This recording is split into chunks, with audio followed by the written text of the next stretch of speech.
পর্তুগালের রাজনীতির ইতিহাসে এক নতুন মোড়। ১৯৭৪ সালের একনায়কতন্ত্রের অবসানের পর এই নিয়ে দ্বিতীয়বারের মতো প্রেসিডেন্ট নির্বাচনের লড়াই গড়াচ্ছে দ্বিতীয় দফায়। সোমবার লিসবনের সকালের ব্যস্ততার সাথে যোগ হয়েছে রাজনৈতিক হিসাব নিকাশ। পত্রিকার পাতাগুলো জানান দিচ্ছে লড়াই এখন সেগুরো বনাম ভেঞ্চুরার। রবিবারের নির্বাচনে মধ্যপন্থী সমাজতান্ত্রিক নেতা অ্যান্তোনিও হোসে সেগুরো ৩১.১% ভোট পেয়ে প্রথম অবস্থানে থাকলেও চূড়ান্ত বিজয়ের ম্যাজিক ফিগার স্পর্শ করতে পারেননি। তার মূল প্রতিদ্বন্দ্বী হিসেবে উঠে এসেছেন কট্টর ডানপন্থী নেতা আন্দ্রে ভেঞ্চুরা, যার ঝুলিতে পড়েছে ২৩.৫% ভোট। এই নির্বাচনের সবচেয়ে গুরুত্বপূর্ণ রাজনৈতিক দিক হল আন্দ্রে ভেঞ্চুরা। এই ফলাফলের মাধ্যমে তিনি পর্তুগালের ডানপন্থী রাজনীতির মূল নেতৃত্বে আসার চেষ্টা করবেন। তিনি মূলধারার মধ্য ডানপন্থী দলগুলোকে পেছনে ফেলে শাসক দলের জন্য একটি জটিল পরিস্থিতি তৈরি করেছেন।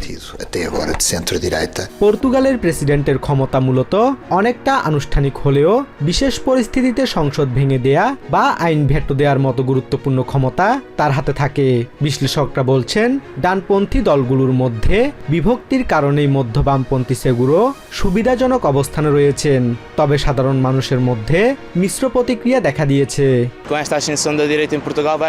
ডানপন্থীদের এই উত্থানের ফলে অনেকে হয়তো ভেঞ্চুরাকে ভোট দেবেন, কিন্তু আমার মনে হয় গণতান্ত্রিক পর্তুগালের অধিকাংশ মানুষ শেষ পর্যন্ত অ্যান্তোনিও হোসে সেগুরোকেই বেছে নেবেন, কারণ তিনি গণতান্ত্রিক ধারার মানুষ। সেগুরোই জিতবেন, কারণ কট্টর ডানপন্থীদের পরাজিত করতে গণতান্ত্রিক ডানপন্থী এবং পুরো বামপন্থী ভোটাররা একজোট হয়ে তাকে ভোট দেবেন। রাজনৈতিক এই বিভক্তি পর্তুগালের আগামী দিনগুলোর জন্য কি বার্তা দিচ্ছে সেটি এখন দেখার বিষয়। সব নজর এখন আগামী ৮ ফেব্রুয়ারির চূড়ান্ত লড়াইয়ের দিকে। রাতের অন্ধকার ছাপিয়ে এখন শুধুই কান্নার শব্দ আর দুমড়ে মুচড়ে যাওয়া ইস্পাতের স্তূপ। স্পেনের কর্ডোবা প্রদেশে রবিবার রাতে ঘটে যায় এক মর্মান্তিক ট্রেন দুর্ঘটনা। মালাগা থেকে মাদ্রিদগামী আইরিও কোম্পানির একটি হাই স্পিড ট্রেনের পেছনের বগি লাইনচ্যুত হয়ে বিপরীত দিক থেকে আসা মাদ্রিদ হুয়েলভাগামী ট্রেনের ওপর আছড়ে পড়ে। দ্বিতীয় ট্রেনটির প্রথম দুটি বগি লাইনচ্যুত হয়ে পাশের ৪ মিটার গভীর খাদে পড়ে যায়। স্পেনের ট্রান্সপোর্ট মিনিস্টার অস্কার পুয়েন্তে এই ঘটনাকে অত্যন্ত অস্বাভাবিক বলে বর্ণনা করেছেন। দুর্ঘটনাটি অত্যন্ত অদ্ভুত। একদম সোজা একটি ট্র্যাকে এটি ঘটেছে, যা গত মে মাসেই সংস্কার করা হয়েছিল। রেল বিশেষজ্ঞরা স্তম্ভিত, কারণ এই মুহূর্তে এর কারণ ব্যাখ্যা করা খুবই কঠিন। দুর্ঘটনায় এখন পর্যন্ত বহু হতাহতের খবর নিশ্চিত করেছে পুলিশ। তবে আন্দালুসিয়ার আঞ্চলিক প্রেসিডেন্ট হুয়ানমা মোরেনো জানিয়েছেন অনেক মরদেহ দুর্ঘটনাস্থল থেকে কয়েকশো মিটার দূরে ছিটকে পড়েছে।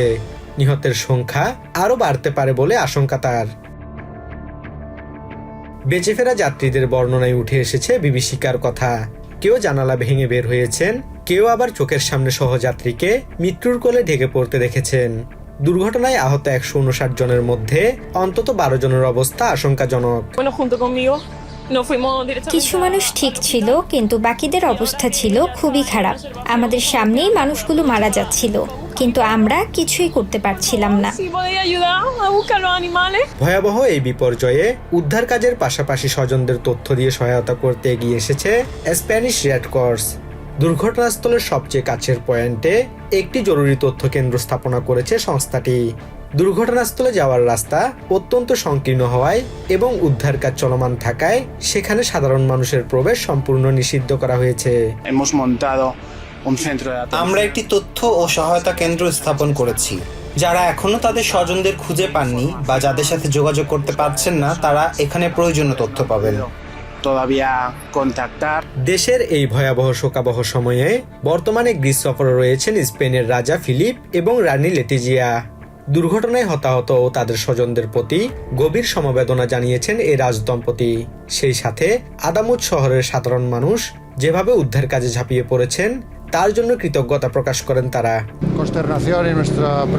আদামুজের ভয়াবহ ট্রেন দুর্ঘটনা আমাদের গভীরভাবে শোকাহত করেছে। আমরা জানতে পেরেছি উদ্ধার কাজ এখনো চলছে। বিস্তারিত তথ্য জানতে আমরা গত রাত থেকেই প্রধানমন্ত্রী এবং আঞ্চলিক সরকারের প্রেসিডেন্টের সাথে যোগাযোগ রাখছি। স্থানীয় আদামুজ শহরের একটি স্পোর্টস সেন্টারকে অস্থায়ী হাসপাতালে রূপান্তর করা হয়েছে।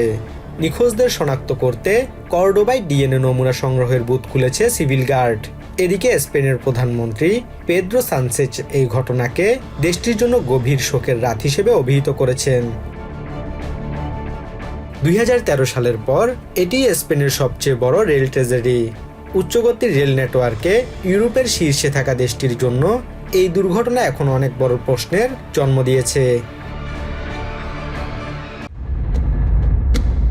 সিরিয়ার উত্তরাঞ্চলীয় শহর তাবকা ও রাক্কার রাজপথ উল্লাসে মুখরিত। যুদ্ধবিরতির পর দীর্ঘ সময় কুর্দি বাহিনীর নিয়ন্ত্রণে থাকা উত্তর পূর্বাঞ্চলের বিস্তীর্ণ অঞ্চল এখন সিরিয়ার সরকারি বাহিনীর কবজায়। প্রেসিডেন্ট আহমেদ আল সারার যুদ্ধবিরতি ঘোষণার মাধ্যমে কুর্দি বাহিনী এসডিএফ এর শাসনের আনুষ্ঠানিক অবসান ঘটে। রাক্কা, দেইর এজ জোর এবং হাসাকো প্রদেশে অবস্থান নিয়েছে কেন্দ্রীয় সরকারের সমন্বিত নিরাপত্তা বাহিনী। 2024 সালে আসাদ সরকার পতনের পর সিরিয়ার মানচিত্রে এটি এখন পর্যন্ত সবচেয়ে বড় পরিবর্তন। সোমবার কুর্দি শাসিত দেশটির উত্তর পূর্বাঞ্চলীয় এই 3 প্রদেশের সরকারি প্রতিষ্ঠানগুলোর দায়িত্ব হস্তান্তরের প্রক্রিয়া শুরু হয়। হাসাকায় এখনো বিচ্ছিন্ন প্রতিরোধের খবর পাওয়া গেলেও রাক্কার বাসিন্দারা ব্যাপক উচ্ছ্বাসের কথা জানান। সৃষ্টিকর্তা আমাদের স্বস্তি দিয়েছেন যে শ্বাসরুদ্ধকর পরিস্থিতির মধ্যে আমরা ছিলাম তার অবসান হয়েছে। আমরা এখন ভালো আছি এবং সমগ্র সিরিয়ার জন্য কল্যাণ কামনা করছি।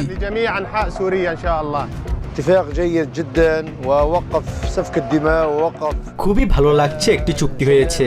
এটি রক্তপাত বন্ধ করেছে, হত্যাকাণ্ড থামিয়েছে এবং সম্ভাব্য জাতিগত দাঙ্গা থেকে আমাদের রক্ষা করেছে। আমরা আশা করি সব পক্ষ এই চুক্তি মেনে চলবে। প্রেসিডেন্ট আহমেদ আল সারা এবং এসডিএফ প্রধান মাজলুম আবদির স্বাক্ষরিত এই চুক্তির আওতায় এসডিএফ তাদের নিয়ন্ত্রিত তেল ও ঘেঁস ক্ষেত্র সহ গুরুত্বপূর্ণ এলাকাগুলো সরকারের হাতে ছেড়ে দেবে। বিনিময়ে এসডিএফকে জাতীয় প্রতিরক্ষা ও স্বরাষ্ট্র মন্ত্রণালয়ের সঙ্গে একীভূত করা হবে। যদিও দামাস্কাসে এককভাবে চুক্তিতে সই করেন প্রেসিডেন্ট আহমেদ আল সারা, দেশের বাইরে থাকায় এখনই সরাসরি চুক্তি স্বাক্ষর করতে পারেননি এসডিএফ প্রধান মাজলুম আবদি। তবে রবিবার সন্ধ্যায় প্রেসিডেন্ট আল সারার সাথে ফোনে কথা বলেন কুর্দি নেতা। এরপরই মূলত যুদ্ধবিরতি ঘোষণা দেন প্রেসিডেন্ট সারা। তিনি স্থানীয় আরব উপজাতীয় বাসিন্দাদের শান্ত থাকার আহ্বান জানান এবং ধীরে ধীরে পুরো সিরিয়ায় শান্তি ফিরিয়ে আনার অঙ্গীকার করেন। আমি এই মুহূর্তে পূর্ণাঙ্গ যুদ্ধবিরতির সুপারিশ করছি। সেই সাথে আরব উপজাতিদের শান্ত থাকতে এবং শান্তিপূর্ণ পরিবেশ বজায় রাখার আহ্বান জানাই, যাতে আমরা চুক্তির ধারাগুলো ধাপে ধাপে বাস্তবায়ন করে সিরিয়ায় পূর্ণ শান্তি প্রতিষ্ঠা করতে পারি। সিরিয়ার সরকারি প্রতিষ্ঠানগুলো সব অঞ্চলে প্রবেশ করবে। চুক্তির শর্ত অনুযায়ী পর্যায়ক্রমে হাসাকা প্রদেশের প্রশাসনিক ও সামরিক নিয়ন্ত্রণ সিরিয়ার সরকারের কাছে হস্তান্তর করতে হবে এবং অসিরিয়ান যোদ্ধাদের দেশ ছাড়তে হবে। এছাড়া দেশের বাইরে থাকা কুর্দি যোদ্ধাদের কার্যকলাপ বন্ধ করতে হবে। যদিও হাসাকার কুর্দি বাহিনী ওয়াইপিজির প্রতিরোধ হামলায় 3 সেনা নিহতের খবর পাওয়া গেছে। চুক্তিতে মধ্যস্থতাকারী হিসেবে আমেরিকার বড় ভূমিকা ছিল, বিশেষ করে ট্রাম্প প্রশাসনের সাথে প্রেসিডেন্ট সারার ক্রমবর্ধমান ঘনিষ্ঠতা এবং আইএস বিরোধী লড়াইয়ের মিত্র হিসেবে এসডিএফ এর প্রতি ওয়াশিংটনের দায়বদ্ধতা এই সমঝোতাকে ত্বরান্বিত করেছে। চুক্তি সইয়ের পর একে স্বাগত জানিয়েছেন ট্রাম্পের সিরিয়া বিষয়ক বিশেষ দূত টম ব্যারাক। প্রেসিডেন্ট সারাকে ফোন করে শুভেচ্ছা জানিয়েছেন তুর্কি, ফ্রান্স, সৌদি আরব, ইজিপ্ট, কাতার ও কুয়েত সহ মধ্যপ্রাচ্য ও আরব দেশগুলোর শীর্ষ নেতারা। এছাড়া সরকার ও এসডিএফ এর শান্তি চুক্তিকে স্বাগত জানিয়েছে ওআইসি, জাতিসংঘ ও আরব লীগ সহ বিভিন্ন আন্তর্জাতিক সংস্থা। বছরের পর বছর ধরে চলা সংঘাত আর অনিশ্চয়তার পর সাধারণ সিরিয়ানরা এখন স্বপ্ন দেখছেন একটি ঐক্যবদ্ধ ও স্থিতিশীল দেশের। তবে এই শান্তি কতটা স্থায়ী হবে তা নির্ভর করছে চুক্তির পূর্ণ বাস্তবায়নের ওপর। আপাতত সাধারণ মানুষের চোখে মুখে কেবলই ধ্বংসের বিভীষিকা কাটিয়ে নতুন ভোরে ফেরার স্বপ্ন। খান ইউনিসের এই ধ্বংসস্তূপের নিচেই একসময় ছিল হামুদা স্লিমের সাজানো সংসার। 2024 সালের জানুয়ারিতে ইসরায়েলি হামলায় ধসে পড়ে 4তলা ভবনটি। সেই থেকেই দীর্ঘ 2 বছর ধরে নিজের খালি হাতেই পাথর সরিয়ে চলেছেন 37 বছর বয়সী হামুদা। উদ্দেশ্য একটাই, মাটির নিচে আটকে থাকা প্রিয়জনদের দেহাবশেষটুকু খুঁজে পাওয়া। ট্রাম্প তো বোর্ড অফ পিস গঠন করেছেন, কিন্তু এই যে ধ্বংসযজ্ঞ আমরা দেখছি, এখানে শান্তির বোর্ড কোথায়? আমার পরিবারের সদস্যরা 2 বছরের বেশি সময় ধরে এই ধ্বংসস্তূপের নিচে চাপা পড়ে আছে। আমরা পুরো বিশ্বকে ডেকেছি, কিন্তু কেউ আমাদের দিকে তাকায়নি, কেউ একটা ভারী মেশিন পাঠায়নি। আমরা খালি হাতে একটু একটু করে মাটি সরাচ্ছি। আমাদের এই বৃথা চেষ্টায় কেউ সাহায্য করার মতো নেই।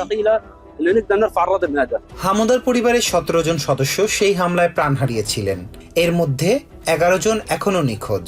ধ্বংসস্তূপের ভেতর থেকে মাঝে মাঝে বেরিয়ে আসে শিশুদের জামা কাপড়, যা দেখে কান্নায় ভেঙে পড়েন তিনি। ট্রাম্পের শান্তি বোর্ডকে তাদের পাশে দাঁড়ানোর আহ্বান জানান এই প্যালেস্টিনিয়ান। হামুদার মতো একই যন্ত্রণা তার ফুপু হানিন স্লিমেরও। প্রিয় ভাই আর ভাতিজাদের শেষ বিদায়টুকু জানাতে না পারার আক্ষেপ তাকে কুরে কুরে খাচ্ছে। আমি চাই না এই অনুভূতি কেউ অনুভব করুক। মনে হয় আমার আত্মার একটা অংশ নেই। আমাদের পরিবারের 17 জন মারা গেছে, এর মধ্যে 11 জনকে এখনো বের করতে পারিনি। আমরা শুধু চাই তাদের বের করে দাফন করতে, যাতে অন্তত কবরের পাশে গিয়ে দাঁড়াতে পারি। যুদ্ধবিরতির কথা তো বলা হচ্ছে ঠিকই, কিন্তু গোলাগুলি তো সব জায়গায় চলছে। গাজার সিভিল ডিফেন্স কর্মীরা বলছেন, ইসরায়েলি বিধিনিষেধের কারণে ভারী যন্ত্রপাতি প্রবেশ করতে না পারায় উদ্ধার কাজ থমকে আছে। তারা নতুন আন্তর্জাতিক উদ্যোগের কাছে দ্রুত বুলডোজার ও খনন যন্ত্র সরবরাহের দাবি জানায়।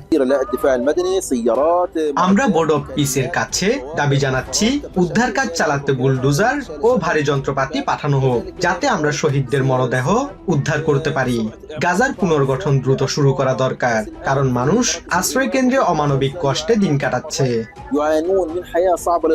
যুদ্ধবিরতির মাঝেও গাজার দখলদার বাহিনীর বিক্ষিপ্ত হামলা ও প্রাণহানি অব্যাহত রয়েছে। স্বজনদের কবরে দাফন করার অধিকারটুকু পেতে এখন কেবল অলৌকিক কিছু অপেক্ষায় গাজার হাজারো পরিবার। প্যালেস্টিনিয়ান প্রকৌশলী আলী সাথের নেতৃত্বাধীন ন্যাশনাল বোর্ড গাজা পুনর্গঠনের একটি পরিকল্পনা হাতে নিয়েছে, যার লক্ষ্য 3 বছরের মধ্যে ধ্বংসস্তূপ পরিষ্কার করা। তবে মাঠ পর্যায়ের বাস্তবতা বলছে, হামুদার মতো হাজারো মানুষের শোকের অবসান হতে এখনো অনেক দীর্ঘ পথ বাকি।